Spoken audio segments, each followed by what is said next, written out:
Welcome to the Marketecture Podcast. This is Ari Paparo. I am here with Eric Franchi, and we're both safely back from Cannes. You're in America, right, Eric? I am. They let me back in.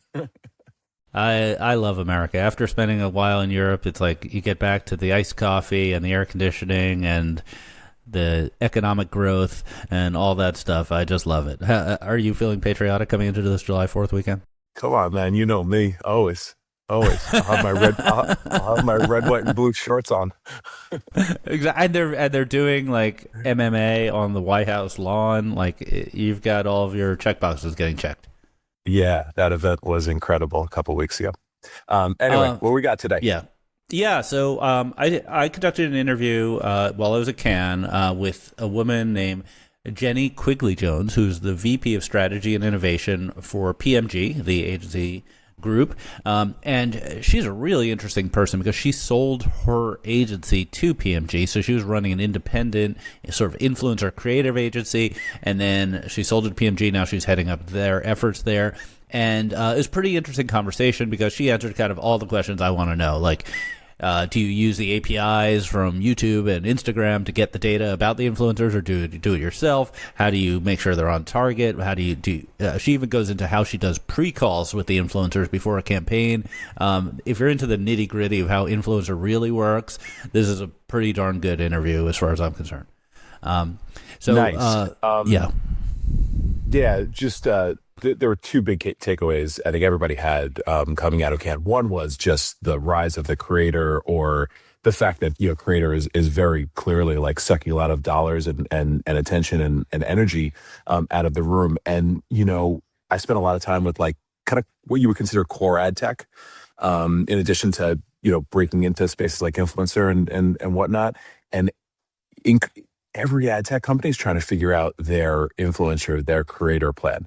I think many of them, the answer is like, you don't have one, right? Like this is such a different beast, but I think everyone is trying to really learn and understand. So this should be an awesome conversation for like everyone, even if they're not like in creator, even if they're in ad tech, they're trying to figure it out. It's the most important thing going on in advertising, with the possible exception of AI. So we'll do that interview, then we'll come back with the news. We have the Comcast breakup, we have bending spoons, and a bunch of other stuff. So we'll be right back. All right, we're at the PMG Cabana or Beach Plage. I don't know what you're supposed to call it. We're in the AI and Tech Sandbox. I'm sorry. It has a name. Okay, it has a name. It's the AI and Tech Sandbox. It has nothing to do with the beach. We're at Cannes, and I have the pleasure of meeting for the first time and also interviewing Jenny Quigley-Jones, who's the VP of Strategy and Partnerships for PMG. And previously was a CEO of a influencer creator agency called Digital Voices. Digital Voices. Digital Voices. Yeah, there you go. You got it. I got it. You got it in one. The innovation was doing great. We're innovative at the sandbox. For regular listeners, how often I mess up the intro. So I feel like I nailed it. We can end the interview now. Yeah. Thank you very much. Goodbye. So I'm really excited about this conversation because in my opinion, the creator, innovator, influencer world is the most important trend it can. It is the thing that's taking over. Everyone's talking about it. It's actually insane. I think last year there were 100 to 200 creators here, and this year there are over 2,000. 2,000. 2,000 creators. And many of them are coming partly encouraged by brands, or they've been asked to speak by brands.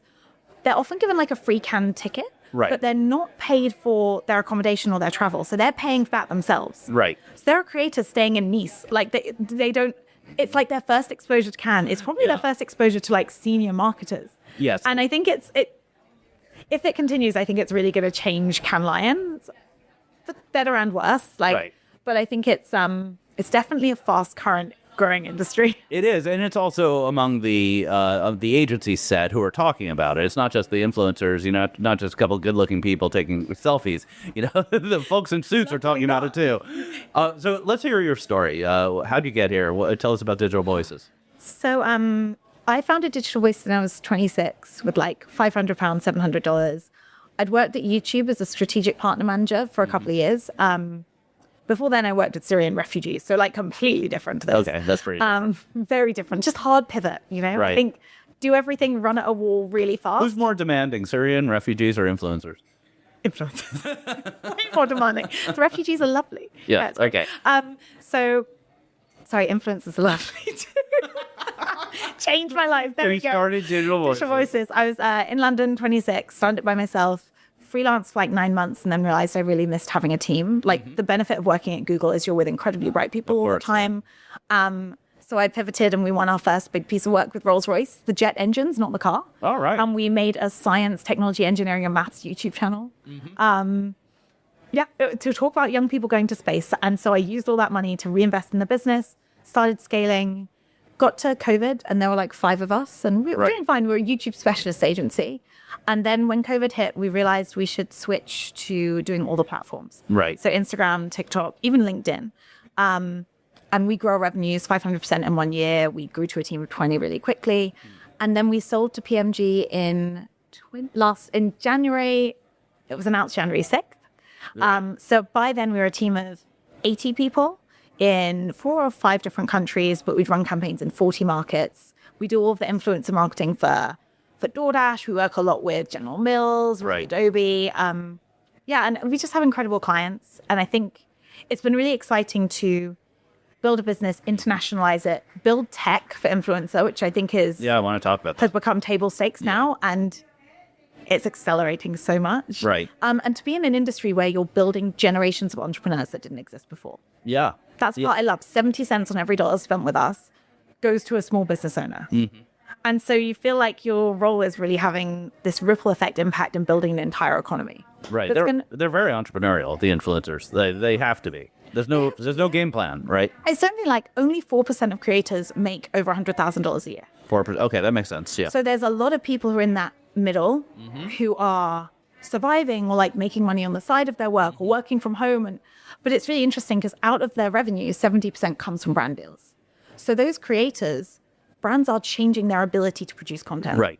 They're transforming their life. They're not just getting a lot of followers on whatever platform, Insta, whatever, and then getting a check at the end of the month. That's a small amount of their income. The monetization from platforms like YouTube was the best at this, which is what I loved about working there. But TikTok and Instagram monetize as well. Yeah. But honestly, so much of your money comes from brand deals. And brands often won't work with you until you reach a certain scale. Right. Or they'll pay us a certain amount that's a smaller amount for a lot of work. Yeah. So I think creators often, that's why they don't like being called influencers.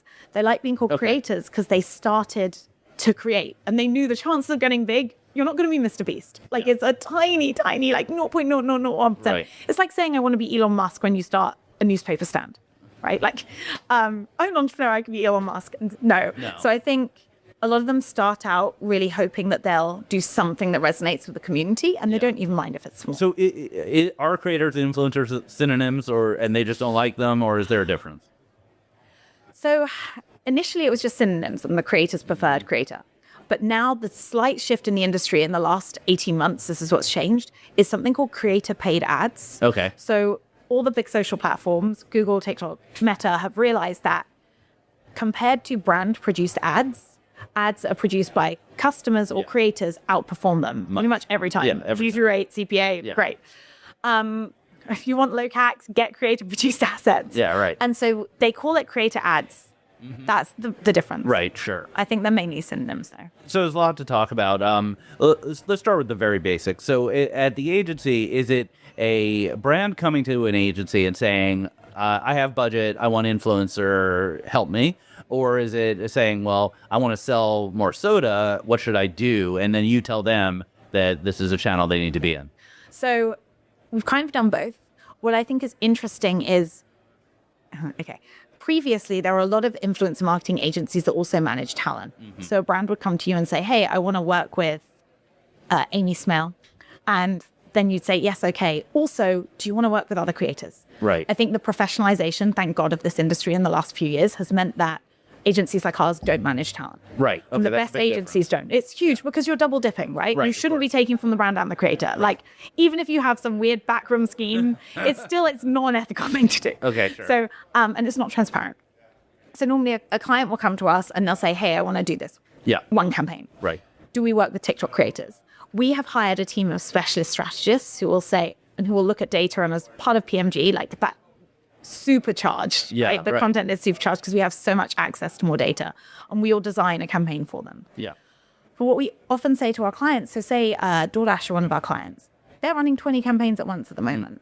So they're running always on campaigns to remind parents that they exist. Right. They're running always on campaigns targeted at Gen Z. They're running always on campaigns targeted at different communities. But then also they'll have campaigns around the World Cup, around reservations, around new features. So what we're doing all of the time is like telling a brand, if you want to do this really well, this isn't a campaign play anymore. This should be an always online in your media plan. Sure. But also it should be involved in every single aspect of your marketing. Right. Does it burn out, though? Do you need different influencers a month later? Right. Because if you have the same influencer constantly talking about DoorDash, it would get a little tired to that influencer's followers. Actually, so the data we've got says differently. Okay. So for the clients we have who work on performance campaigns, so conversion campaigns, we find if you find a creator that converts, so the first barrier is, do they convert the first time? Once they convert, if you work them consistently, no more than once a month.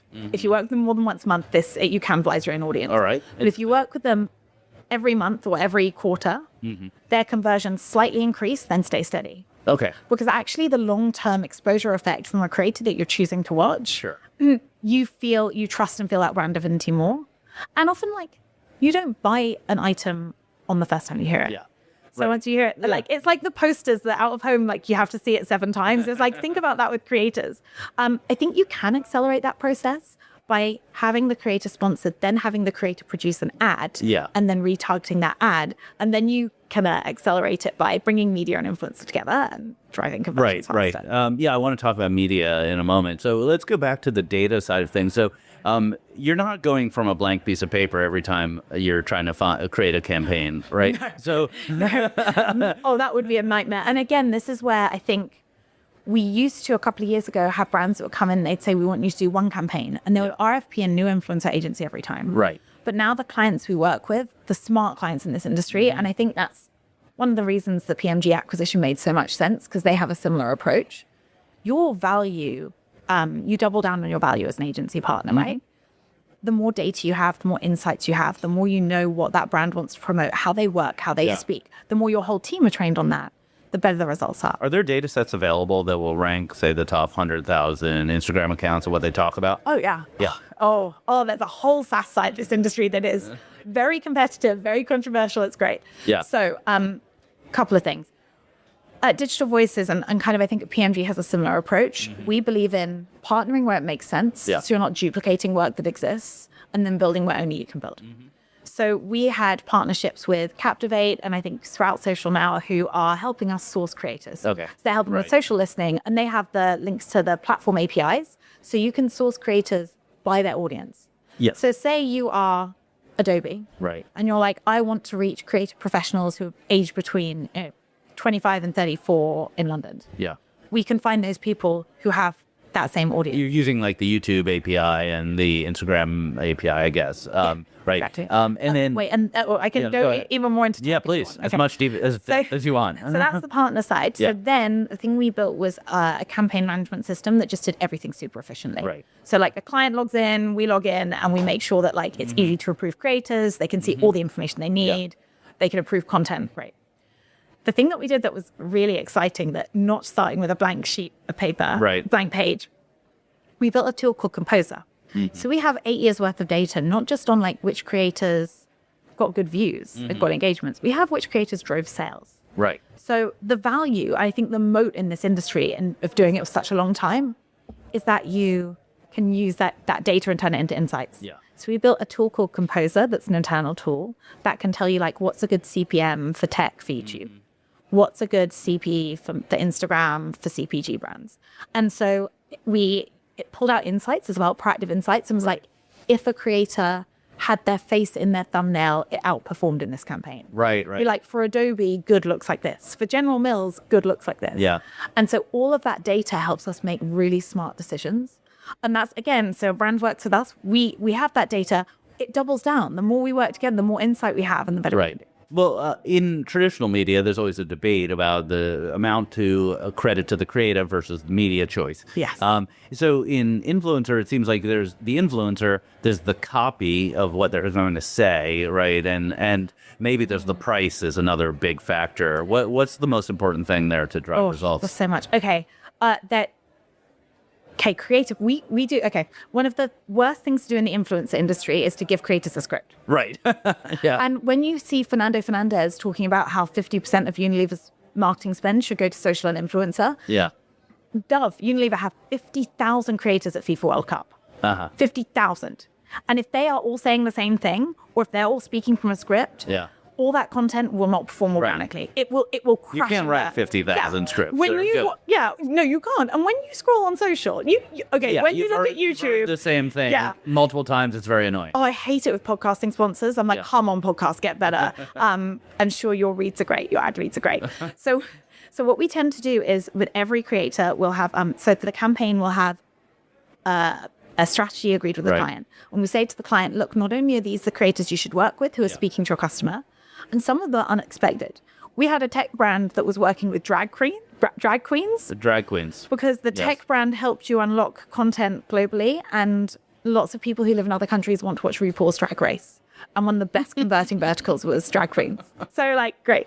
But when we produce that brief, we'll say also here are 3 thought starters that people in that vertical watch.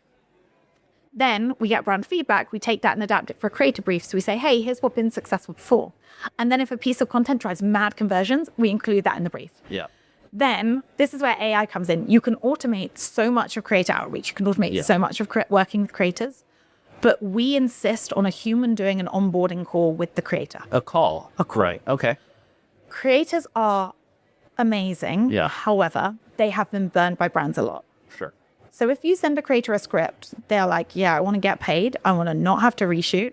Can you imagine if someone... Reshoot is the worst, right? Reshoot's the worst. That's the last thing they want. If someone else has to reshoot this interview, we'd be like, no, don't. No, I mean, they do the makeup, they have the spontaneity, and then the reshoot, it all goes away. It's awful. Yeah, you've done an edit, and then you get told to reshoot. Worst thing in the world.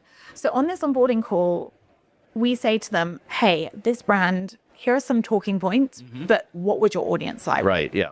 And sometimes they'll have great ideas. Sometimes they'll have ideas that are like, I want to do whiskey tasting for a family brand. You're like, of course, right? Don't you dare. No. So we steer the ideas if we need to. Yeah. And then they say to us, if we do this, is the brand going to tell us to reshoot? Because it's crazy. We once had a creator for DoorDash.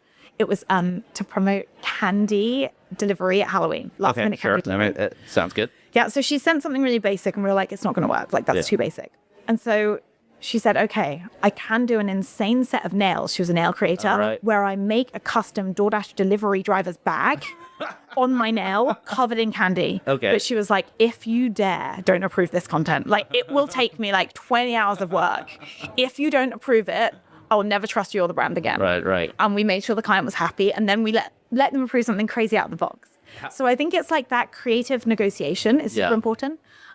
And then when you do the media piece, if you say to the same creator, thanks for the nails, they're amazing, but we also want 4 assets optimized for different social platforms where you're more explicitly talking about DoorDash, where a voiceover could be like, hey, oh my God, look at my candy nails.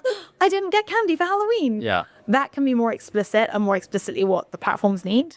And that never goes on their channels. Right. Okay, so I want to repeat back what you said to me to make sure I understand. So the engagement with the influencer could include a fully sort of call it organic kind of conversation about the brand, which goes on their main feed and does not and may say hashtag ad, but it should say it will say hashtag. It will. We've never got in trouble with the FTC or ASA or EASA. And the amount of reach that post gets is not up to you.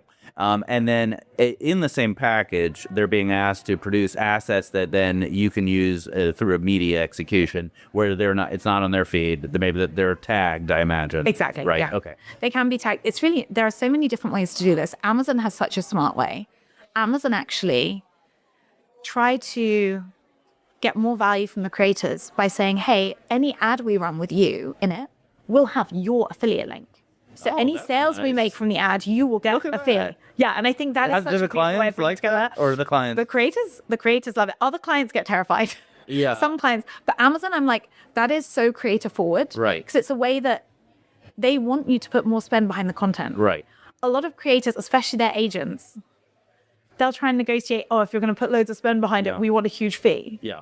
But actually, for Amazon, they've made a way it's going to benefit them. So let's talk about the platforms. To what degree are the platforms either helpful or muscling in on the territory of the tool providers? Because I know that there's starting to be, we'll help you find the influencers. We have AI, Gemini will help you find the best YouTube channels. What's going on? Wow, Ari, you just went so controversial. Okay. I really enjoy working with the platforms. Okay, Of course, you love the platforms. I They're your love best the friends. platforms. As someone who used to work at a platform, love the platforms. However, you're right in that. I think a lot of platforms now, especially after TikTok did so well, are trying to build their own tech. That means you as either an agency or a brand engage with creators from those platforms on their own platforms. Yes. Workflow. Yeah. Primarily. The challenge for that is actually a workflow one, which is why I'm so glad to see a lot of them are opening APIs up, because Right. you often are working with the same creators on multiple platforms. So we've done research in the past, and it's found that YouTube creators, because you spend way more time with them, someone who watches this podcast hopefully watches for half an hour. The whole length. The whole thing. Yeah. And then at the end, you watch another one and you love Ari's face and you like the way he talks and presents, and it's great. We have at least 1,000 subscribers on YouTube. Exactly. Who love Ari. They love us. Okay. But if someone met you in real life or followed you on Instagram Right. or X or whatever, they probably, if they're a YouTube subscriber, they will feel like they know you better. Sure. So we did a study that found that YouTube creators on other platforms have far higher engagement rates. Okay. That's interesting. Because again, the parasocial relationship's deeper. Yeah. It's just more time. So when you're working with one creator across multiple platforms, then being siloed onto using a YouTube tool or using a TikTok tool is really frustrating.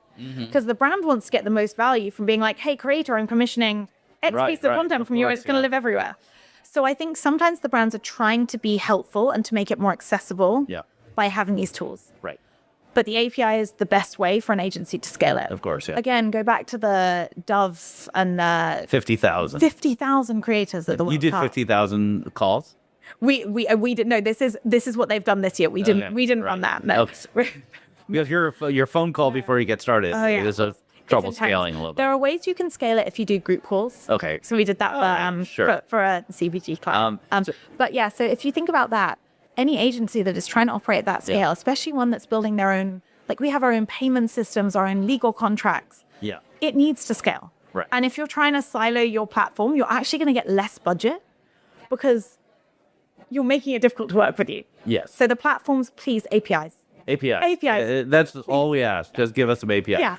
What about media outside the platform? So to what extent do you have an influencer? I mean, obviously, if it's a sports, really well-known A-list, you're going to use it in all different media. But how often are you talking about kind of a modestly influential person who then their image is now going to be used elsewhere? Banner ads, connected TV, billboards. Yeah. Billboards. It's happening a lot. So it's really interesting because I think there's so much excitement for creators when they're featured in out of home. Yeah, right. So I think Adobe and Samsung have both done this. Yeah. They had creators go to Times Square or go to Piccadilly Circus and photograph them on a billboard. Oh, fun. So it becomes a piece of content. And we're right, seeing this more. You've probably seen this trend for out of home that is actually designed for online consumption. Right. And we're seeing, what's an example of that? The PlayStation out of home that ended up going viral online. It had the controllers and the PlayStation signs. It was done by Amplify. Stunt out of home. Yeah, stunt out of home. But more people are going to see it online when it goes viral on LinkedIn or viral on TikTok than in actually go and visit in London. Yeah. So I think there's so much space for that. There's also a lot of space for really interesting digital out of home. Right. So say, again, for a brand like DoorDash or a hyper-local brand, could you have creators recommending their favorite local restaurants in local digital out of home? Yes. Right. So I think there's way more potential there, and it's making the campaigns feel more cohesive. Yeah. You've got faces you can trust. Yeah. Again, you talk about influencers being good-looking people. Actually, often people want to buy from people who kind of look like them. It's not even the good-looking ones. Depends on the product category. Yeah, the good-looking ones can be in the Sports Illustrated swimwear model parade catwalk thing. Yes, exactly. Alex Earle did that. But I like when I see someone who resonates with me. So, are podcasters influencers? Yeah, you're an influencer. Right. Are we in the same category? From your perspective as an agency, are they the same category or are they a different thing? this is like where I think the industry is going, because we discussed earlier, like the challenge of measurement. Yeah. Brands need one place with one source of truth where they can pull together podcasting, influencer, and affiliate. Right, which is impossible. They need that, but it's impossible. It's possible. Dream big, Ari. We can build it. So I think like it's a similar thing, right? Right. The deals are very similar. Yeah. The structure's very similar. It like old YouTube marketing used to be a script ad read, and that's what a lot of podcasters are being asked to do. Yeah, they are. But there's space for it to be creative, and the creative is going to drive better results. Right. So, we're trying to. We're actually working with podcasters for a few brands. Podcasting is basically like influencing for dads, more or less.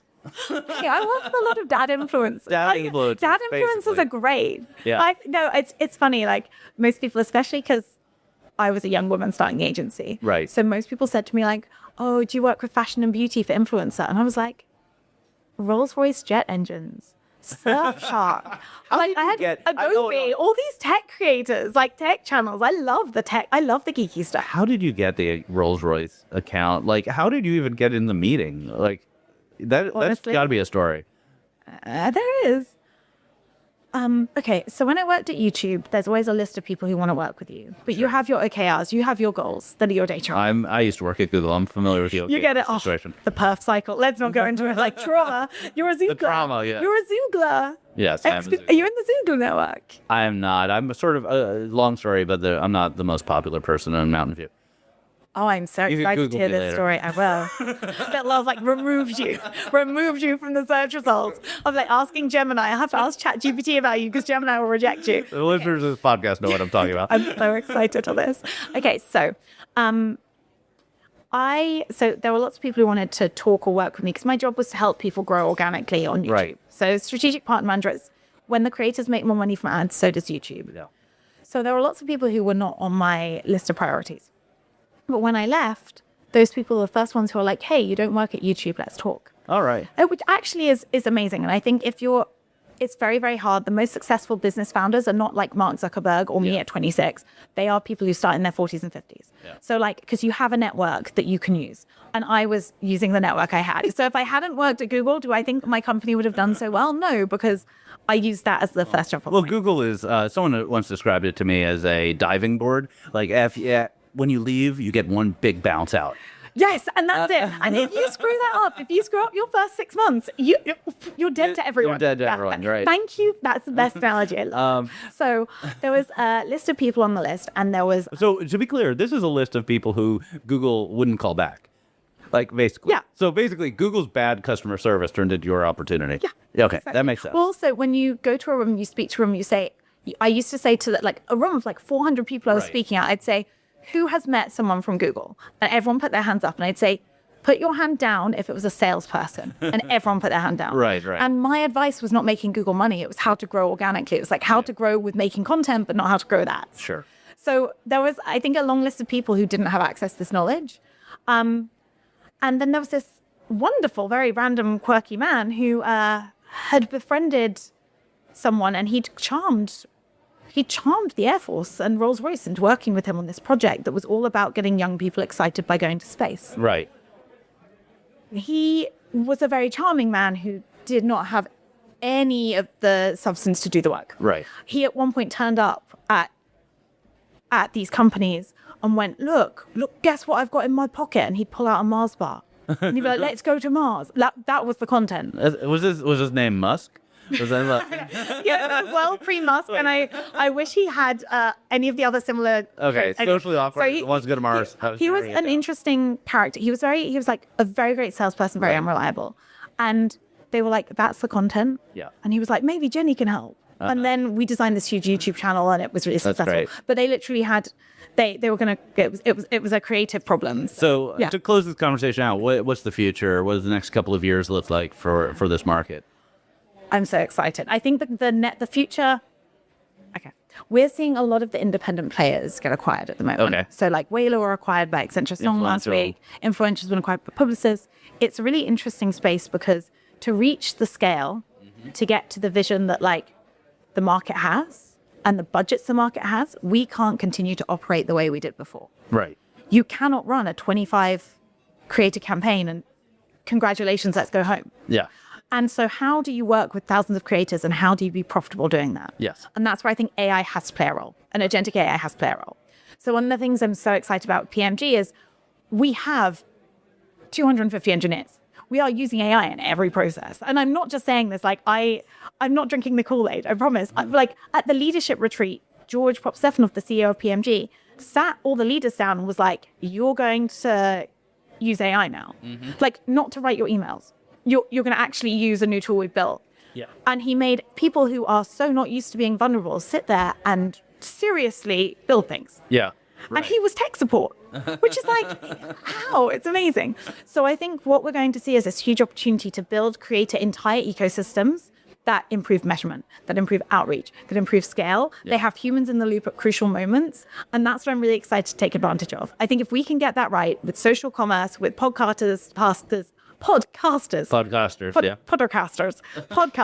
with influencers, with affiliates, I think we're going to build the future of an industry where creator is table stakes. Right. The second aspect of that is a very human investment. So when everyone is scaling in that way, which again, a lot of influencer agencies aren't positioned to because they haven't built tech. They don't have tech teams. They're going to be left behind so quickly. I'm not talking a year. I'm talking like in the next 3 months.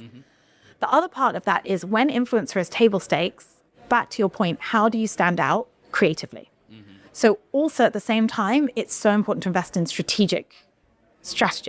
So to invest in strategists and data and insights who can pull ways of standing out, ways of running campaigns that stand out, that really cut through a very saturated space. Right. So that's what I'm excited to do at the same time. It's like improve measurement, data, scale, but then also elevate the creative. Well, I'm really bullish on this space. I'll tell everyone who asks that I think it is the most important thing going on. Maybe XAI, AI and influencer are the two most important things. And when you combine them, you have the best podcast ever. Absolutely. What? So, Jenny Quigley-Jones from PMG, thank you so much. This is one of the most interesting interviews we've done at Cannes.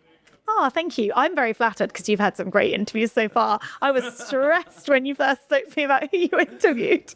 So thank you, Ari. I really, really enjoyed it. And we'll be back with the second half of our news of the week. So stay tuned. All right, we are back with the news of the week, the refresh, as it were. Light news week, I think post-Cannes, pre-July 4th.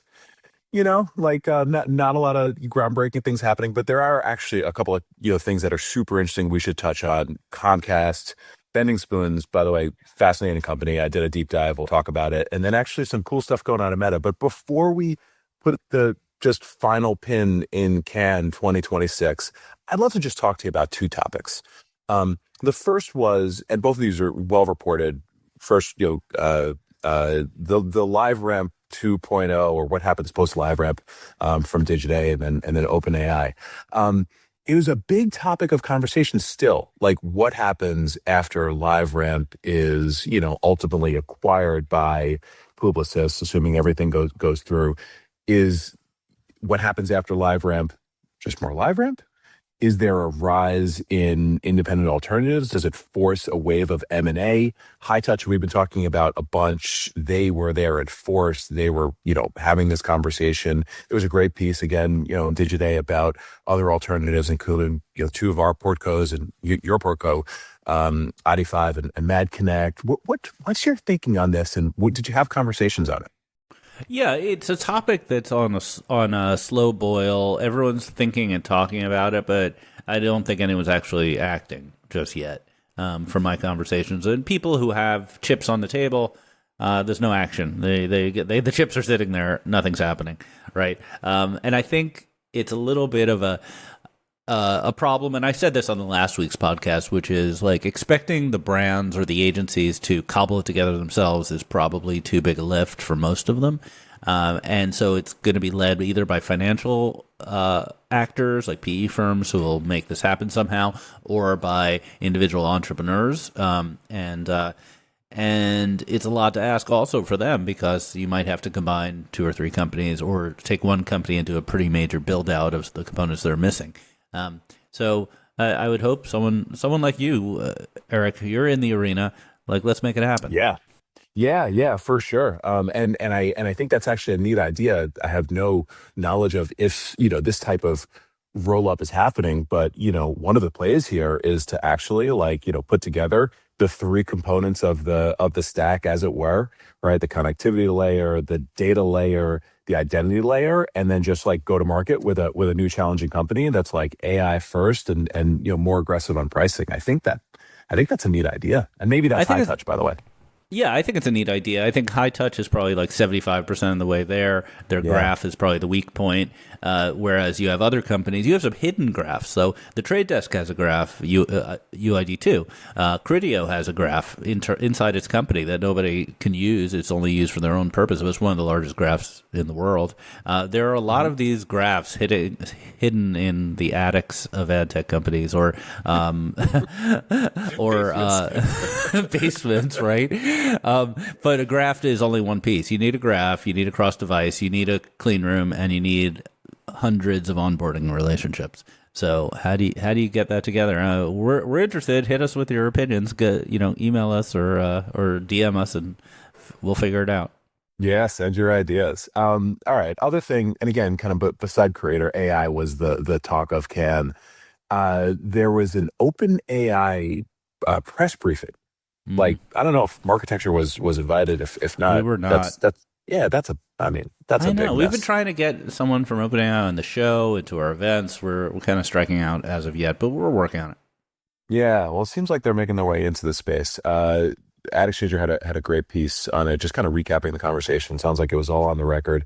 A couple things I pulled out of it that just again kind of underscore the bullishness that I think both of us have on the future here.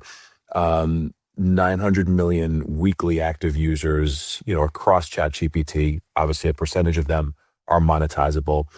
This is pretty wild. I think 20% of the queries have direct commercial intent, and then 80% probably could be, connected to some portion of the next 80%. Probably could be connected to commercial intent in some way. And then number three, the majority of the buys are now CPC. So, moving very quickly into a performance medium. I thought these were interesting notes. And again, just being a Cannes, having this upper funnel conversation, everything seems to be moving in the right direction for OpenAI. I'm still just super enthused about it. Yeah, I think for the folks who are actively participating, meaning the vendors like Criteo, who I interviewed, or Stack Adapt, they're all reducing their minimums, onboarding clients as fast as possible, seeing good results, seeing interesting things. I think I mentioned this on last week's show, but I can't recall. In my interview with the CEO of Criteo, he said that something like 80% of the clicks out of OpenAI are first-time customers. So you've got a lot of mid-funnel, upper funnel going on. Really changes your perspective a bit, not just on OpenAI, but also Google's opportunity, where it's a market expansion because it is helping consumers in a way they weren't helped by search. So a lot of really exciting things going on. Yeah, and by the way, this doesn't spell death or kind of Google getting left out. No. I'm sure there is a way that Gemini competes really, really effectively in this arena, if not having a very formidable one, because they're connected to all of the intent data.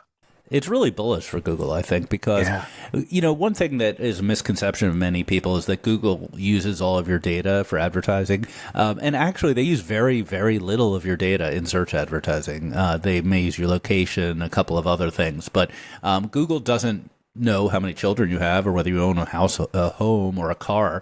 And yet, if consumers want the AI search to be as good as possible, they'll probably volunteer that information. They'll say, yes, I really want you to know how many kids I have, because then you'll be able to help me with my travel or my car purchase or whatever it is. And I think it's just an enormous amount of upside for Google on this. Yeah, man, this is going to be interesting to watch. Okay, cool. Let's move on. Comcast. So I don't know if this was predicted or not predicted or surprising. They're going to split into two companies, a media and entertainment unit, obviously NBCU, and then wireless and broadband. And the market seemed to like it. And you had an interesting post on X basically saying, this is just like the next step towards the spin out of Freewheel, whether that's Wishful thinking. part of one of whether that's part of one of these things, right? So it's like Freewheel lives in NBCU, but it's actually a Comcast asset, or it ends up, kind of being spun out. Freewheel staying with Comcast, the cable and tech company. NBCU is the biggest customer of Freewheel. Right. So a couple of thoughts here that are not in the kind of obvious stuff, which is, like I said, Freewheel's biggest customer is NBC. Second biggest customer is probably Comcast Ads, which is staying with the Comcast company. And it's been a little bit hurt by the fact that it's been part of Comcast, so it has been unable to, say, sign Disney or Netflix to its ad server, despite really having the best ad server in the video market. So it may be that train's already left the station and that's not going to happen, but not owning NBCU makes them much less competitive with, say, a Disney. You don't have nearly as much of a conflict there. So that could be bullish for Freewheel. It could allow them to do things that maybe they didn't want to do because, once again, NBC was sort of a captive customer, a captive vendor there. On the other hand, if you look at NBCU's peer group, Fox just acquired Roku, and Netflix is building their own ad tech stack, and Disney's building their own ad tech stack, and so you can imagine NBCU being more acquisitive and more likely to build as an independent. The one piece of information I don't have, which maybe some of our listeners have, or maybe if James Barrow is listening, where's Universal Ads going? Universal Ads is the self-serve buying tool that was I'm pretty sure it reported up to Comcast Ads, meaning the Comcast part of things, not the NBCU part of it, but it's called Universal Ads, and probably the biggest piece of its inventory is for NBC and the NBC properties. So I just don't know where that's going. We had James on the other pod, Open Market. I don't think we posted it yet. I think it's coming in a couple of weeks. And my impression is that NBCU is a big inventory partner, but like they have like access to literally everything. So I can imagine it stays within Comcast. I can imagine it, is a more of a classic aggregation play, but I don't know. Yeah. As for the Freewheel spin out, that's been the dream of many executives who've worked at Freewheel, many bankers who follow Freewheel, everybody and their brother, because the synergy with the rest of Comcast is not great. There's not enormous amount. There is some, but a lot of it is really arm's length transactions. So Freewheel as an independent vendor could be a pretty interesting, multi-billion-dollar public company. I would say it's very unlikely. It's just wishful thinking. Yeah, makes sense. All right, let's see. Bending spoons. How familiar are you with bending spoons? I love it. I love this idea of it's basically VC arbitrage. Basically, like if VCs fuck up your cap table, take it private, sell it, and just run it for profit. That's the basic concept. Yeah, that's good. That's the basic concept. So the company IPOs today. Last I read, it's looking to raise $1.6 billion in a $19 billion IPO. It's a $1.3 billion revenue business last year with a small loss. And they have been acquiring all of these like notable, I guess you call them like Web 1.0 and 2.0 businesses with a very unique playbook. So Bending Spoons owns AOL, which I want to talk to. This is sort of like the ad tech adjacency. They also own Evernote, Vimeo, WeTransfer, Brightcove, Eventbrite. I mean, basically like companies we were all talking about 10 years ago and haven't talked about since. And their playbook is acquire, immediately cut headcount, immediately raise prices, and get a team that apparently is like really good, improving the product to keep customers over the long term. And again, to your point, if these are companies that have kind of tapped out on their current business, it gives them a way to sustain and be part of a larger organization. Yeah, I love the business model. A lot of these companies are relatively healthy, but don't want to, as independents, they don't want to operate to maximize profit, which sounds silly as a capitalist, but they still are expecting hyper growth. They want to invest. They want to double in size, even when it's maybe not feasible anymore given their space. So you have to turn over the cap table, get new ownership, and then just change the way investors see you. And so investors see this company as a cash machine, as a profitable, both a profitability machine and a growth machine, because there's a lot of other candidates they could be buying. Two points that I'm thinking about. Number one is, when do they get into ad tech? Not because ad tech could be profitable, but because they should be able to support their properties with ads, and they probably want to in-house that to keep costs and profits as high as possible. I don't think the model works for ad tech where you buy like a SSP and cut people in profit. I think, but much more likely they would want to run their own ad tech. And then the second question really is like, are they too vulnerable to AI? Where if you buy something like Evernote, which is really just a kind of second tier SaaS kind of product, that you may have concentrated risk from disruption from AI. Maybe not. No one knows, but that's kind of what comes to mind. Good questions. Evernote aside, they have assets that I think are probably sustainable. And to your point, they are advertising businesses or advertising adjacent. So Vimeo, WeTransfer, Brightcove, Eventbrite, and AOL. I mean, these are all advertising businesses and could portend what you said, in terms of having, a stack. AOL, these numbers are shocking. So, all right. So number one, AOL is still alive. I think it was last year, they basically stopped the dial-up subscription service. Now everybody's got access. It makes $633 million a year. $633 million a year. Bigger than most ad tech companies, through selling ads and membership subscriptions for things like malware protection and tech support. Yeah. 30 million monthly users. It's a tax on the seniors of America. It's so we could lower our Social Security lockbox fund if we just got rid of these services. No, I mean, good for them. I guess I have a question. Maybe you know the answer. Why did Yahoo give up all this revenue and profit? Because AOL was owned by Yahoo most recently, and it feels like there's synergy there. And as a private equity held company, why wouldn't you want all that profit? It's a good question. I mean, my gut reaction is just focus, right? Like Bending Spoon just wants to do this. They want to have all of these disparate assets, run them through a playbook.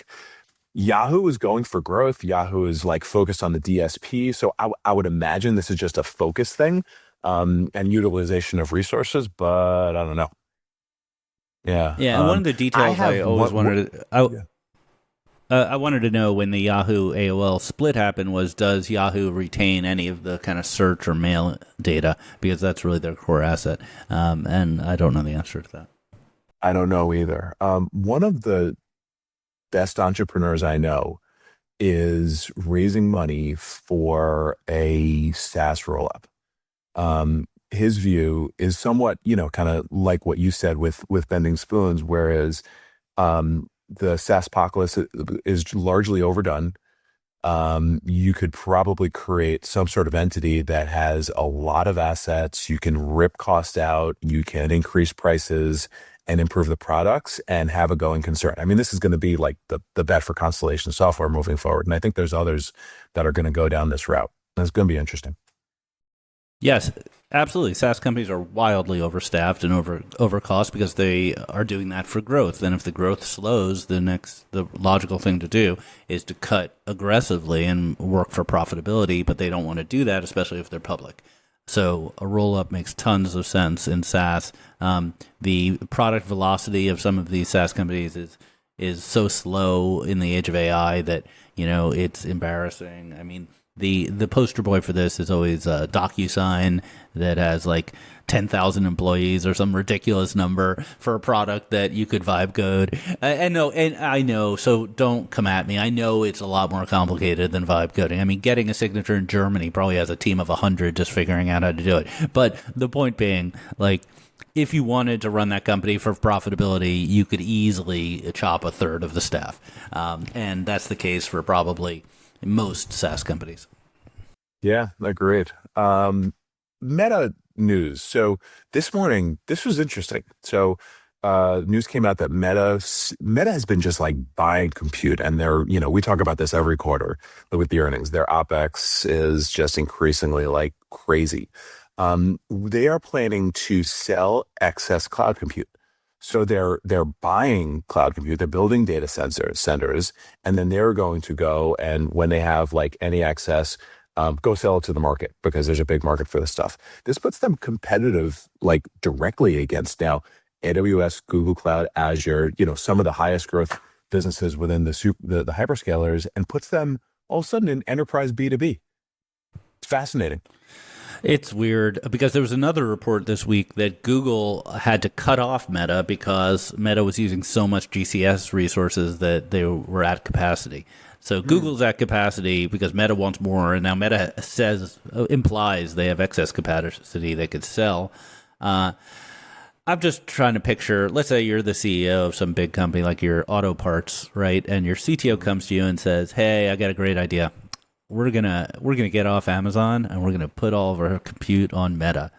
Do you think you survived that meeting? Oh no, it's a really good question. They gave me some free glasses, and I don't know. I guess it's a commodity, and as long as it's reliable and fast and secure, price probably wins. Yeah, I think the bigger question than the cloud thing is super interesting and a big question mark for me. But the really interesting thing is, will Meta get back in the game with the frontier model? Because a year ago the conversation was about Lambda, and it was open source, and it was like jujitsu, where they were going to take away from OpenAI and the other folks. Commoditize the complements of their competitors, and they've bought multiple billion-dollar acquisitions, reorgs, and they're really nowhere. Like, they're just not a really important force in this whole movement. You're right. Gosh, I remember when they came out with their latest model. It had a cool name. I used it like the one day it came out to be able to talk about it on the pod. It was good, and I've just forgotten about it. Like, it's really tough, the daily habit here. But I mean, at the end of the day, Meta, their ad business just prints money with AI, Meta could fire, probably 2/3 of their employees and make the same amount of money. But right, but then no, not sure Wall Street would like that, because it's giving up the future. Never bet against Zuck. Never bet against them. Yeah. So also last week, Meta Glasses launched with Kylie Jenner. The one that she designed.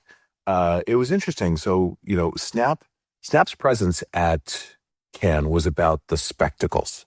Like, I mean, they had a hotel. I don't know if you probably walked past it. I walked past that. I didn't go in. Yeah, whatever hotel it was, the hotel name was covered up just by a word, spectacles. And apparently $100 million deal with Robert Downey Jr. Like, they're all in for these $2,200 or $2,300 glasses. So Meta Glasses launched. Kylie Jenner designed them. Or designed a pair, is the face of it, and they're $299. Remind me, is she the one dating Timothée Chalamet? Yeah. She's like the most famous woman in the world, I think. Okay, cool. Okay. Anyway, all that aside, well done. Do we think these things are going to scale and gain popularity? And then number two, I know you have your kind of dream that it can help you recognize people on the street that say, "Hey, buddy." That is my dream. I mean, what is the ads application for this stuff? Because I mean, I've been waiting for the AR VR moment. It never happened. The smartest CEOs in the world, the best companies in the world, are still investing in this stuff. And what do you think the future is? Well, first of all, it's still a niche product. Even if millions of units are sold, it's still a niche product, right? So I think we should treat it like a niche product. It's not just that the form factor needs to get smaller and the price needs to come down. It's that there really isn't a killer use case. People use it for a little bit of this and that. It hasn't hit the mainstream. Even the way the Apple Watch or the earbuds have, it's well behind those two in terms of adoption. So that's the most important thing. Will it become a consumer product? And then the second question is, based on that, who would be in the best position to make it a consumer product? And Meta's in a very good position. They've invested quite a bit. They have the VR, AR technology they acquired and have poured huge amounts of money in. They're not the only ones. Apple, even though it whiffed on its first try, Google, Androids, maybe Snap if they get a better product out there. And then the last question is, what's the ad opportunity? Well, it seems pretty clear that whichever hardware provider creates it is going to control the ad opportunity. There's no reason why you would need to open it up to anybody else. So that would kind of make me a little scared to invest in anyone who wanted to make a business selling those ads. Agreed. One quick correction: the Snap space they get every year is not a hotel; it's actually a museum that they take over. That's and right. They do all these very immersive, interactive art things. It's very highbrow, which is different from everything else it can, which is very lowbrow. So stands out a bit. Yeah, I didn't go in. I just looked at it from afar. What's this you put in the notes here about the FTC US EU data sharing? Seems important. Yeah, this is usually, we should probably put this in the Monopoly report, but it's something I've looked after for a while. Okay, so if anyone has heard the word Schrems, you may get ice in your veins. The Schrems is back. So it was in, I think, DealBook this morning that the data provisions that allow U.S. companies to collect data from European citizens is in its third iteration, because the first two were challenged by this German guy named Schrems, and he won in European court. So the data provisions were overturned, and the current agreement between the EU and U.S. allows the data to be collected by U.S. firms only if it's regulated by an independent FTC. Fast forward to yesterday, and the Supreme Court ruled that the FTC is no longer independent. There is no such thing as an independent agency in the United States anymore. The president, Donald Trump, or whoever is the future president, can change the FTC commissioners at will without them running through their term or without requiring cause. This will cause the EU-US data sharing agreement, I forget the name of it, to be null. And Schrems is going to sue. He already told the EU. He is preparing his case. What does this mean for us? It means that it's going to be a continued pain in the ass for American companies to do business in Europe. And at some point they may, if a follow-on agreement is not found valid in the EU, the worst case scenario is that you would need separate data centers in the EU that could not send any data to the US, and in a strict interpretation, you would need your own teams in Europe to be the only ones who had access to that data and would not be able to have Americans get access to the data in any form. That is what Mr. Schrems wants for his godforsaken continent. That sounds like a nightmare. For no newsfeed for US you. Companies. Exactly. Wow. Okay. Odds of it happening? 100%. No, I mean, the odds of him suing, very good. The odds of him winning, very good. The odds of the U.S. and the Europe getting back together and coming up with another workaround that keeps this gadfly, legal gadfly at arm's length for a couple more years, that's probably good. Okay. All right. I think we should call it there. Yeah, let's call it. All right. Well, thanks for listening. I hope you enjoyed the conversation with Jenny Quigley-Jones, and we'll be back next week. Everyone have a great 4th of July. Thanks, everybody.